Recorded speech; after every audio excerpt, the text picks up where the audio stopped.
Hello అండి. Welcome to our channel. నేను మీ సిరి. ఈరోజు మనం చెప్పుకోబోయే కథ 'ప్రేమ మజిలీ' పార్ట్ 47. రూమా ఎక్కడా? స్పృహలో లేకపోవడం ఏంటి? స్వరకి ఏమీ అర్థం కాలేదు. అతను ఆ హోటల్లో పనిచేసే అతనని, అనిరుద్ అదే హోటల్ బార్లో డ్రింక్ చేసి పడిపోయాడని, రూమ్ నెంబర్ తెలియడంతో తీసుకొచ్చానని చెప్పడంతో అడ్రస్ అది కనుక్కుంది స్వర. నేను వస్తున్నాను. నేను వచ్చే వరకు సర్తోనే ఉండు అని స్వర రిక్వెస్ట్ చేయడంతో అతను ఓకే అన్నాడు. స్వర గబగబా బట్టలు మార్చుకుని ఫోన్ పర్స్ తీసుకుని బయటకొచ్చింది. గుమ్మం బయట సలీం ఉన్నాడు. అంత రాత్రి వేళ స్వరని చూసి ఆశ్చర్యపోయాడు. ఏమైంది మేడం అని అడిగాడు ఆదుర్దాగా. సలీం, నీతో ఒక విషయం చెప్పాలి, ప్లీజ్ ఎవరితోనూ చెప్పకు అని అంటున్న స్వర మాటలకి సలీంకి ఏమీ అర్థం కాలేదు.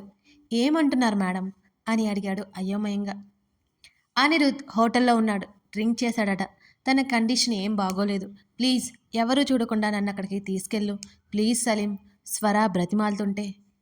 మేడం, మీరు రిక్వెస్ట్ చేయడం ఏంటి? ఆర్డర్ వేయాలి. ఇప్పుడే వెళ్దాం. మీరు వెనక గేట్ నుంచి వచ్చేయండి. అక్కడ ఎవరూ లేకుండా చూసుకుంటాను. నేను కారు తీసుకొస్తాను వెనక్కి అని చెప్పి వెనక వైపుకు వెళ్ళాడు సలీం. అక్కడున్న సెక్యూరిటీని ముందుకు పంపించి స్వరని వెనక్కి పంపించాడు. ఎవరూ చూడకుండా వెనక గేటు నుంచి బయటికి వచ్చింది స్వర. మరో 5 నిమిషాల్లో కారు తీసుకొచ్చాడు సలీం. ఇద్దరు అందులో స్టార్ట్ అయ్యారు. సలీంకి అడ్రస్ చెప్పింది స్వర. అనిరుద్ అప్పుడప్పుడు డ్రింక్ చేస్తాడు, బాధపడతాడు. ఆ విషయం సలీంకి తెలుసు. కానీ అనిరుద్ బాధ ఏంటో తెలీదు. ఎన్నోసార్లు సలీం స్వయంగా అనిరుద్కి డ్రింక్ బాటిల్స్ తెచ్చి ఇచ్చేవాడు. ఇప్పుడు అదేం పెద్ద విషయం కాదు అన్నట్టే అనిపించింది అతనికి కూడా. స్వర భయపడ్డం చూసి ఆమెకి తెలియకూడదు అని బయటికి వెళ్ళిపోయాడేమో అనుకున్నాడు సలీం. మేడం, మీరు కంగారు పడకండి, సార్కి ఇదంతా అలవాటే అని సలీం అనగానే ఆశ్చర్యంగా చూసింది స్వర. ఏమంటున్నావు సలీం అని అడిగింది ఆదుర్దాగా. సార్ అప్పుడప్పుడు ఏదో విషయం మీద బాధపడతారు మేడం. అడిగితే ధైర్యం నాకు లేదు. ఇలాగే అవుతుంది. మీరు కంగారు పడకండి అన్నాడు సలీం. అదేంటో స్వరకి తెలుసు కాబట్టి ఎందుకు ఏంటి అని అడగకుండా మౌనంగా ఉండిపోయింది. ఇద్దరూ కలిసి హోటల్కి బయలుదేరారు. అనిరుద్ రూమ్ ఎక్కడో కనుక్కొని మరీ వెళ్ళాడు. మేడం, నేను బయట ఉంటాను, ఏదైనా అవసరమైతే కాల్ చేయండి అని అన్నాడు సలీం. సరే అలాగే అన్నట్టు తల ఊపింది. హోటల్ బాయ్ ఇచ్చిన కీ తీసుకుని అనిరుద్ రూమ్కి వెళ్ళారు. తలుపు తెరిచి లోపలికి వెళ్ళింది స్వర. కనీసం షూ అయినా తీయకుండా అలాగే బెడ్ మీద పడిపోయి స్పృహలో లేనట్టే ఉన్నాడు అనిరుద్. అతన్ని అలా చూడగానే స్వరకి పిచ్చి కోపం వచ్చింది. చేతిలో ఉన్నవి అవతల పడేసి అతని దగ్గరికి వెళ్ళింది. బెడ్ మీద మోకాళ్ళ మీద కూర్చొని అన్నో అన్నో అంటూ అతని చెంపల మీద తట్టింది. అతనేమాత్రం స్పృహలో లేనట్టు పడి ఉన్నాడు. అతన్ని లేపడానికి ట్రై చేస్తుంటే ఆమె బలం సరిపోవడం లేదు. వెళ్ళి అతని మీద పడిపోయింది బ్యాలెన్స్ చేసుకోలేక. తాగుబోతు అని తిట్టుకుంటూ అతని షర్టు బటన్స్ తీసాగింది. ఆ షర్టు తీయాలంటే అతన్ని లేపలేక అవస్థలు పడింది. అది బటన్స్ తీసి అలాగే వదిలేసింది. అతడి కాళ్ళకున్న షూ తీసేసింది. ఇంత చేస్తున్న అతను లేవకపోవడంతో కాస్త భయం వేసింది స్వరకి. అన్ను లే అంటూ మరోసారి పిలుస్తూ అతడి భుజాలు ఊపేసింది స్వర. అతడు చిన్నగా కదిలి ఆమె వైపుకు తిరిగి పడుకున్నాడు. స్వరకి కాస్త రిలీఫ్గా అనిపించింది. అతని పక్కన కూర్చుని ఇంకా ఇంకా భుజాలు ఊపేసాగింది. ఆమె నడుము చుట్టూ చేతులు వేసి ఆమెని అంటుకుని పడుకున్నాడు అనిరుద్. స్వరకి అతన్ని లేపాలి అనిపించలేదు. అతని తలని తన ఒడిలో పెట్టుకుంది. అతని ముఖం మీదకి పడుతున్న జుట్టుని వెనక్కి తోసింది. ముందుకు వంగి అతని నుదుటి మీద ముద్దు పెట్టుకుంది.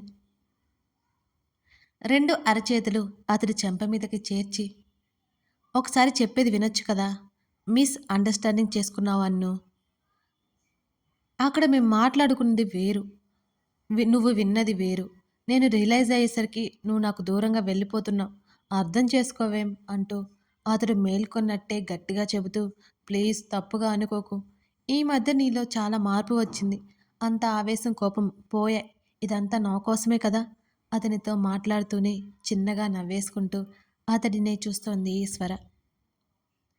లైఫ్ మీద ఆశ కలుగుతోంది. ప్లీజ్ ఉండనివ్వరా నీతో? అతడి అరచేతిని చెంప మీద పెట్టుకుంది స్వర. అనిరుద్ కాసేపటికి కళ్ళు తెరిచాడు. ఎదురుగా స్వర కనిపించింది. అతడి కళ్ళు పెద్దవయ్యాయి. అతడు తల పట్టుకుని మెల్లిగా లేచి కూర్చున్నాడు. స్వర ఆశ్చర్యంగా చూస్తోంది. వెంటనే ముఖం దించుకుంది దోషిలాగా. అతడు కాస్త ముందుకు వచ్చి ఆమె ముఖంలోకి చూస్తూ, కలలో బాగానే ఉంటావు, ఎదురుగా మాత్రం మోసం చేస్తుంటావు అన్నాడు. అది అంతా భ్రమ అని భ్రమపడి. అతని వైపు ఉక్రోషంగా చూసింది స్వర అతని మాటలకి. ఆమె ముక్కు కొన మీద చూపుడు వేలితో తడిమి, కోపం వస్తుందా? నేను చెప్పింది నిజమే కదా. అతని మాటలు ముద్ద ముద్దగా వస్తున్నాయి. అతడు కాస్త ముందుకు వంగి ఆమె భుజం మీద తలపెట్టుకున్నాడు. స్వర మౌనంగా ఉంది. అతడేం మాట్లాడతాడో వినాలి అనుకుంది కూడా. ఆమె చేతివేళ్లను తన చేతివేళ్ల మధ్య బంధించి ఇద్దరి చేతులను చూస్తూ, ఎందుకు మోసం చేశావు నన్ను? జరిగిన తప్పుకి నేను ఎన్నిసార్లు క్షమాపణ చెప్పాను. అది చాలా పెద్ద తప్పే. అలాంటప్పుడు నువ్వు నా మీద కోపం చూపించొచ్చు కదా. ఇలా దగ్గరయ్యి నన్ను మోసం చేయాలనుకుంటున్నావు అని తెలుస్తుంటే గుండె పగిలిపోతుంది స్వర. అతడు ఆమె చేతిని వదిలేస్తూ ఎంతో దిగులుగా చెప్పాడు. మెల్లిగా ఆ చేతిని ఆమె చెంప మీదకు తీసుకెళ్ళి, నిన్ను చంపేయాలనిపిస్తుంది, లేకపోతే నేను చావాలనిపిస్తుంది అనగానే అతని వైపు కంగారుగా చూస్తోంది. నోటికి చెయ్యడ్డు పెట్టింది ఈశ్వర. నిజంగా అదే అనిపిస్తోంది. నాకు అసలు నా పుట్టుకే వేస్ట్.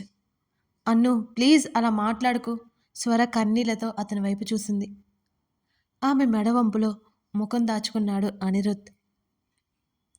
నిజమే కదా. నువ్విలా పిలిచి ఇంకా మోసం చేయకు. ఆమెను ఒక్కసారిగా నెట్టివేశాడు అనిరుద్. స్వర అదిరిపడింది. అప్పటి వరకు మామూలుగా ఉన్న అతను విచిత్రంగా మారిపోవడం ఆమెకు భయం తెప్పించింది. వెంటనే అక్కడి నుంచి బెడ్ దిగాడు అనిరుద్. అతడు జుట్టులోకి వేలు పోనిచ్చుకుని గట్టిగా అరిచాడు. ఆ గదంతా అతని స్వరం మారు మోగింది. స్వరా అని అతని నోటి నుంచి వచ్చిన ఆమె పేరు ఆ గది గోడలకు సైతం దద్దరిల్లేలా వినబడుతోంది. అదంతా చూస్తుంటే స్వరకి కంగారు మొదలైంది. పరుగున అతని దగ్గరికి వెళ్ళింది. అన్ను అన్ను అంటూ అతని చేతిని పట్టుకుంది. వెంటనే ఆమె వైపు చూసి, డోంట్ టచ్ మీ అంటూ నెట్టేశాడు విసుగ్గా. అక్కడే టీపాయ్ మీద ఉన్న డ్రింక్ బాటిల్ తీసుకుని అందులోది గటగట తాగేస్తుంటే స్వర కనులు పెద్దవి అయిపోయాయి. అన్ను అంటూ అతని దగ్గరికి వెళ్ళి అది లాక్కునేలోపు అతని తలకేసి కొట్టేసుకున్నాడు. స్వర అడుగులు అక్కడే ఆగిపోయాయి. ఆమె ముఖం వివర్ణమైంది. ఆమె చేతులు ఆమె నోటి మీదకి చేరిపోయాయి. మూగశిలల అలాగే నిలబడి ఉంది. అతని నుదుటి నుంచి రక్తపు బొటుకులు అతడి ముఖం మీదుగా నేల మీద చేరుతున్నాయి. టీపైకి ఆనుకుని కింద కూలబడ్డాడు అనిరుద్. అతడి దగ్గరికి వెళ్ళాలి అన్నా కూడా ఆమెకు వణుకు వచ్చింది. అంతలోనే ఉబ్బుకొస్తున్న కన్నీళ్లను వదిలేస్తూ అతని దగ్గరికి పరిగెత్తింది స్వర.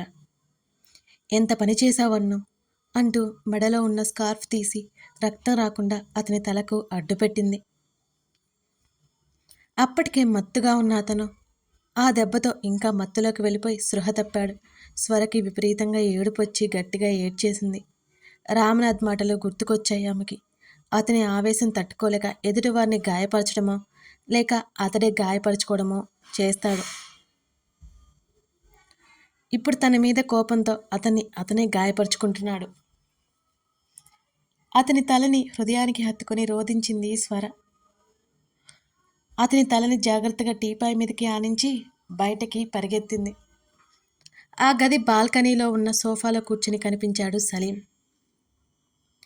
పరుగున అతని దగ్గరికి వెళ్ళి డాక్టర్ని తీసుకురమ్మని కంగారు పెట్టేసింది స్వర. ఒక్కసారిగా అదిరిపడ్డాడు సలీం. ఏమైందో ఏమిటో అని అడగకుండా పరుగున డాక్టర్ కోసం వెళ్ళిపోయాడు. స్వర గదిలోకొచ్చి కింద పడిన గాజు పెంకులు క్లీన్ చేసింది. ఆమె అరచేతికి గాజు గుచ్చుకుపోయింది. ఆ నొప్పికి విలవిలలాడిపోయింది సున్నితమైన స్వర శరీరం. అతని ఒంటి మీద పడిన రక్తపు బొడుకులు చూస్తుంటే ఆమె హృదయం కరిగిపోతోంది. కథ కొనసాగుతోంది. స్వర అనిరుద్ జీవితం ఎటుపోతుంది తెలుసుకోవాలి అంటే తర్వాత భాగం చూడాల్సిందే. ఈ కథ నచ్చితే తప్పకుండా లైక్ చేయండి. మీ అమూల్యమైన అభిప్రాయాలు తెలిపి నన్ను ప్రోత్సహిస్తారని ఆశిస్తున్నాను. అలాగే సబ్స్క్రైబ్ చేసుకునే వాళ్ళు ఉంటే సబ్స్క్రైబ్ చేసుకోండి. Thank you.